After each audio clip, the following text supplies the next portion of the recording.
Unit 38, that's a 2-1, attack 36. Copy, that's 1 item 4, show us en route, ETA 2 minutes. Hi, everybody, and welcome to Running Code, the podcast where you, the viewer, get to know a little bit about us, the women and men who serve the Newport News Police Department. Morgan, how are you? Splendidly, thank you. How about yourself? Doing good. We've got a pretty cool guest for both of us, right? Actually, one of my favorite people, to be honest with you. No jokes either. I thought it was just me. I thought he was just one of my favorites. No. You want to tell everybody hi and tell them who you are? Hello, I'm Aaron Watkins. I've been a police officer with Newport News Police Department for about 13 years. So, and I'm currently in recruiting. So I get to do kind of what y'all do on a daily basis with finding out kind of the behind the badge on a daily basis with our new recruits and interested individuals in joining our department. Right. How long you been with us again? 13 years. Wow. That's a good amount of time. I mean, listen, you exceeded the halfway mark. Definitely. No, you kind of look at senior police officers as that 5 and above in today's policing, and it's a great accomplishment. It really is. Right. Tell us a little bit about yourself. Where are you from originally? So I'm from Newport News. I was born and raised in Newport News. Went to Denby High School. Graduated Denby High School. That's my shameless plug. I absolutely love Denby High School. Oh, shout them out. Nothing wrong with that. That's right. It's fine. So nothing wrong with that. Played baseball my whole life at Denby, and then played baseball in college at a small school called Barton College in Wilson, North Carolina. Awesome. And told myself I'd never move back to Newport News, and got married, got a job with Newport News first, then got married and built a house, have 3 kids, and the rest is history, and I'm sticking to it. 25 years, baby. 25 years. I love that. So you graduated from Denby High School. I did. Did you have an SRO at that time? I did. I had Officer Crawford, and I think he's retired probably 7 or 8 years ago. Mm-hmm. Yeah. And I had Officer Crawford, and he would he'd pick me up in the back of the cruiser when I decided to skip a few classes and bring me back to school. So and he was a big influence also on why I wanted to become a police officer. That relationship where you can kind of determine how an individual is behind the badge and behind the uniform.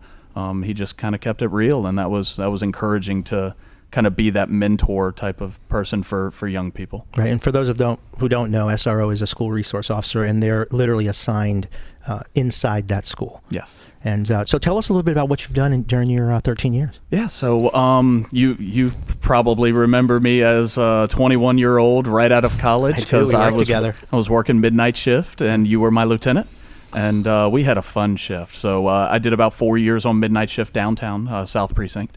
And then I put in a transfer, and the department's been great to me. I've put in a bunch of lateral transfers just to get a lot of experience in different directions. And I put in a lateral transfer for a position called the Business Relations Officer.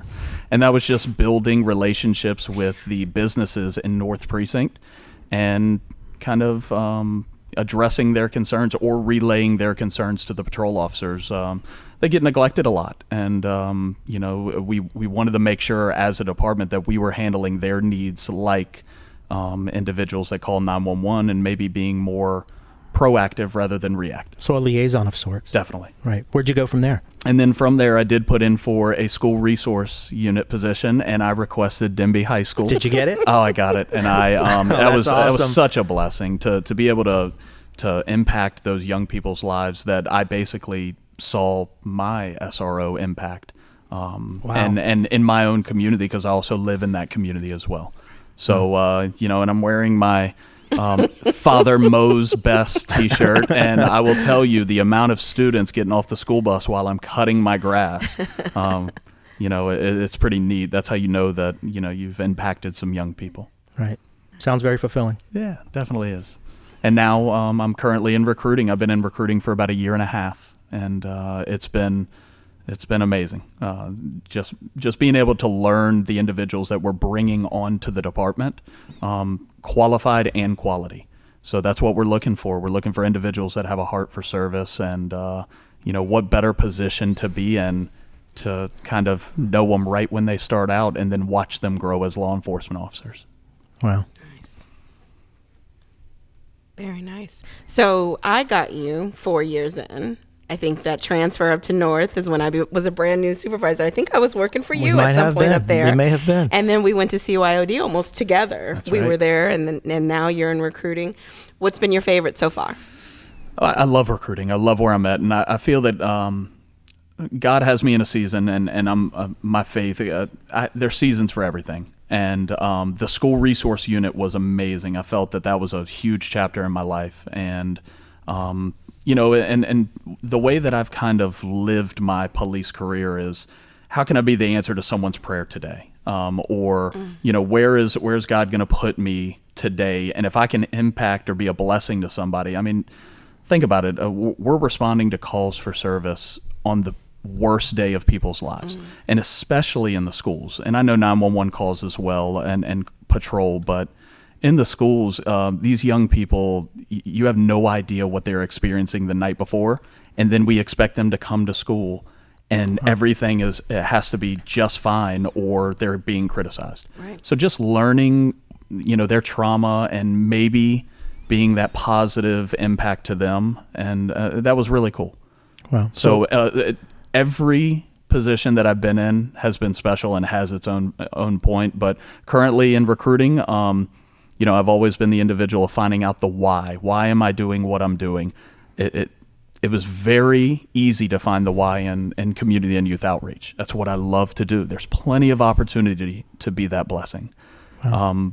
In recruiting, that was a challenge. But I quickly learned why I'm there is to get qualified individuals that have a heart for service, so we can fill up our police department with individuals that care about our community. And I tell you what, they are doing work. Yes, in we recruiting are. right now. We are extremely proud of, and obviously our officers are more than numbers, but we have to count the numbers and vacancies, and we are looking very good right now. And you should be proud, because the recruiting team does an exceptional work. So, very passionate about mentoring youth. Am I correct? Huge. Tell us a little bit about what you do with youth. Yeah. So on and off duty. Yeah, off duty. At my local church, I go to Liberty Live, and my local church, for the last 10, 11 years, I've been doing student ministry, Liberty Student Ministry, and Wow.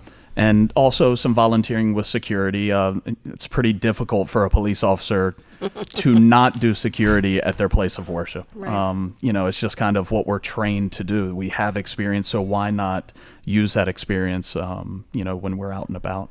But specifically, the student ministry is where my passion is. Right. If you can impact and really focus on the life of a child, and I'm starting to experience that now, even with my Denby High School students. I've had 4 or 5 of them come in since I've been a school resource officer and say, Officer Watkins, I want to be a police officer, and the reason why is because of our interactions. You want to talk about fulfilling. I mean, that's the ultimate goal, I feel like, for a school resource officer, is to feel that you've impacted that student enough to where he wants to maybe follow your footsteps. And that's what, I've had some amazing mentors, and I have written, thank yous to my mentors. And those are the most fulfilling things that you can possibly get. Wow.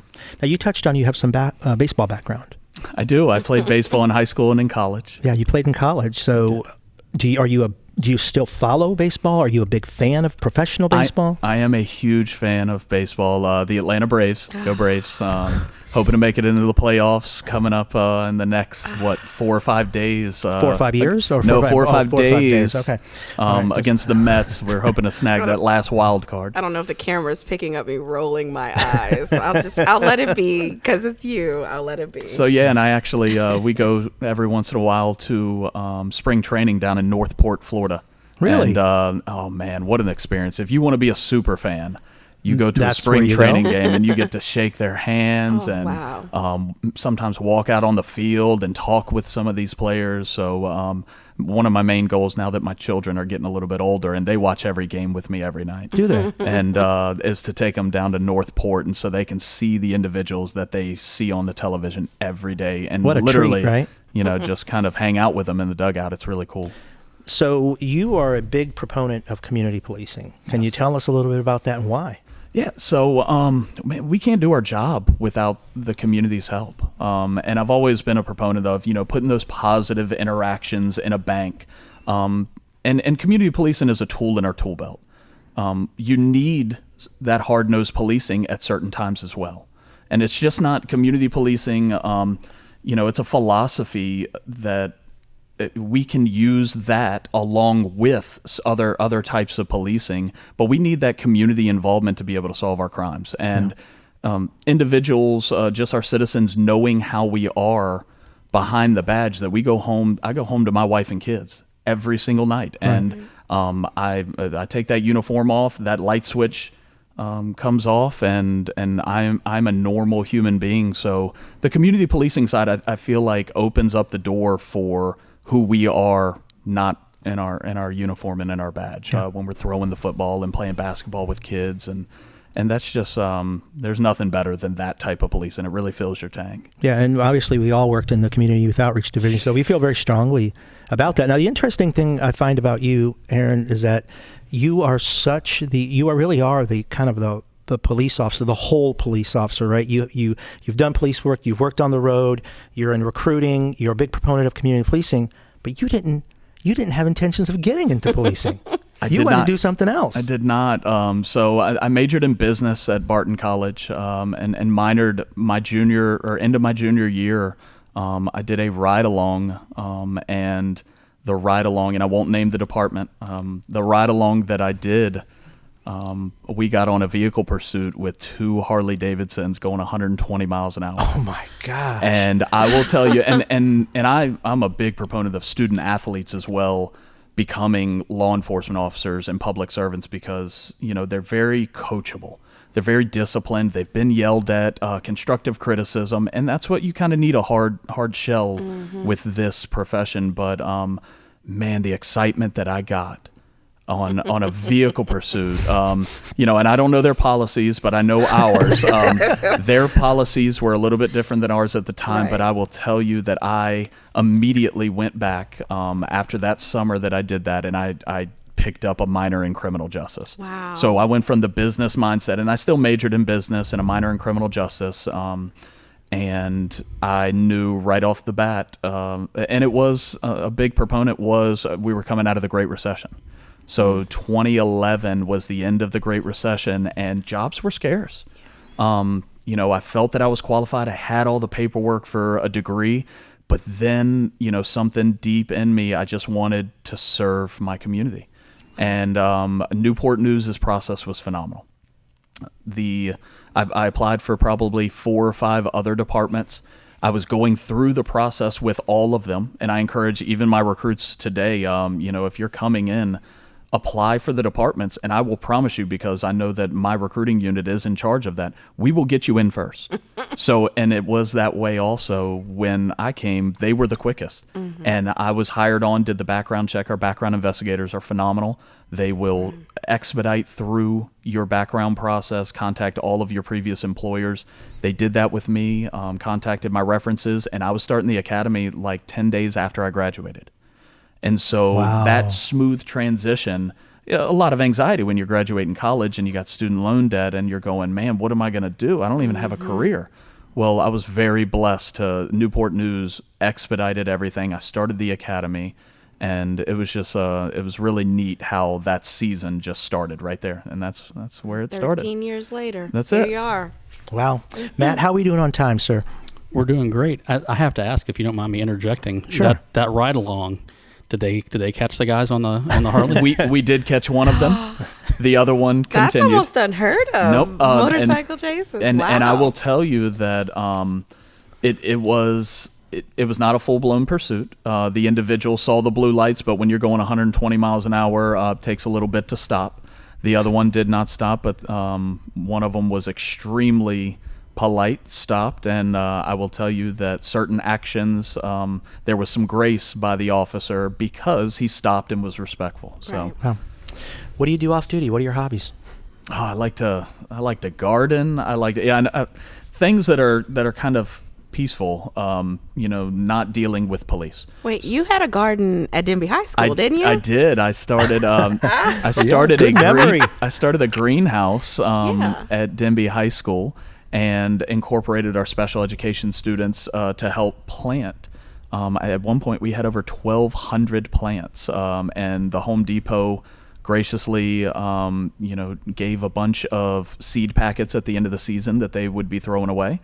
And we planted over 1,100 plants and gave them out to our retirement centers, community gardens over by Hilton Baptist, or Parkview Baptist on Hilton and Jefferson. They have a large community garden, and so yeah, that was I remember gardening is a big hobby of mine, and spending time with my kids. I coach baseball for Little League, and just I don't know. When you're in law enforcement, you really want you see individuals that don't have the ability to spend time with their family, and I will tell you that's really ached my heart and kind of forced me to take a step back and be a part of that. So That's wonderful. Melissa, I think we're about there. Are we there? Are you ready? Let's do it. Are you ready for the rapid fire question? Rapid fire. After you, Melissa. Ladies first. All right. So this won't have any options. You're just going to have to pick one. All right. All right. Favorite pizza topping? Pepperoni. I'm simple. Yeah, I'm super simple. Yeah, I love fresh mozzarella. Fresh mozzarella on me. What was your first job? First job, Dino's Pizza. Another shameless plug. Dino's Pizza? Dino's Pizza Like in the Denby area. Up in Denby. Up in Denby. I was. my gosh. Yeah. So I. What year? It was 2007. I tore my ACL, tore my meniscus. Had knee surgery, fractured my kneecap, and wasn't able to play summer baseball. I had played for the Wilson Tops for the Coastal Plains League the year previous, and they allowed me to work for them as a delivery driver, and I think at one point I even had a cast or a brace on my knee. So I could have eaten there while you worked there and not even realize. I will tell you, I was a terrible delivery driver for them. They were phenomenal to allow such grace. I forgot so many pizzas and begged for forgiveness so much, and Steve and Kelly, the owners, were absolutely phenomenal to just say, hey, do better. And I'd go, okay. And that was your first job? That was my first job. Do you remember yours, Melissa? Do we want to know? I mean, I was a host a hostess at Tuning's Tavern in Williamsburg off of Duke of Gloucester Street. Really? I mean, like the whole outfit and everything. Middle of the summer. Really? Summer before my senior year of high school. So like 2001. Wow. Mm-hmm. Okay. My first job was in Vicenza, Italy, and I was working summer hire, and I was cleaning barracks for the United States military. Wow. How about for that? the troops. That's Absolutely. Hey, mop some floors, let me There tell you you. All right. Next one's yours, Melissa. All right. This is another one just off the top of your head. Right. Favorite or dream vacation? What's your dream vacation? Dream vacation. Man, we just went to it. I mean, we're in a season of life. Me and my wife are in a season of life where we are able to start going on some pretty extravagant vacations, and we the Caribbean. We go on a few all-inclusives in the Caribbean now, and I absolutely love cruising. We've been on like 8 or 9 cruises, and now we started incorporating our children on these cruises, and it is the ultimate vacation because the cruise ship is automatic entertainment for the kids. Right. As much as I love to entertain my kids, all we have to do is like open the door, and the cruise ship itself is the entertainment. So probably an all-inclusive or a cruise. Very nice. Yeah. I'd love to tour Europe. How about you, Melissa? Same. Yeah. I'm actually... Yeah. Just hit all the countries. When I send you my leave slips. Okay. I'm terrified of flying that long. I'm terrified of flying. Overnight flights. I don't like flying either, but I overnight. thought about the prize at the end of We will get there one day, though. We'll go to Europe, and my wife's been begging me about that. And overnight flights, I'm telling you. It'll happen. You won't even know it. You sleep during it. That part. All right, here we go. Number 4, first, second, or third shift? First shift, all day. Yeah. So I did 4 years, 4.5 years of midnights. Absolutely loved my shift, but I will tell you there's something about getting home when it's light outside and eating dinner with your family. Yeah. And different seasons of life. I loved midnights, and then I had kids, and all of that changed. Yeah, and that's the beauty, I guess, of having 3 shifts, an agency having 3 shifts, is we can move around according to our life needs. Definitely. Right. No, and I will tell you, I think our numbers are very good, our percentages for individuals that get that first first and second option for their bids. Coming up in November? It was like 88% are getting like their first choice. Yeah, their first choice, and That's then it's higher even for second choice. So if you select the shift that you want, a lot of the times you're getting it. You're gonna get it. And that's something unique about our department. Yeah, absolutely. Well, it looks like we're at number 5. Melissa, you want to hit that one? Sure. If you had a superpower for a day, what would your superpower be? It'd have to be flying, even though I'm terrified of it. But I think it's a control thing. I'd be in control of the flying, so I know that I wouldn't crash. So maybe you should become a pilot.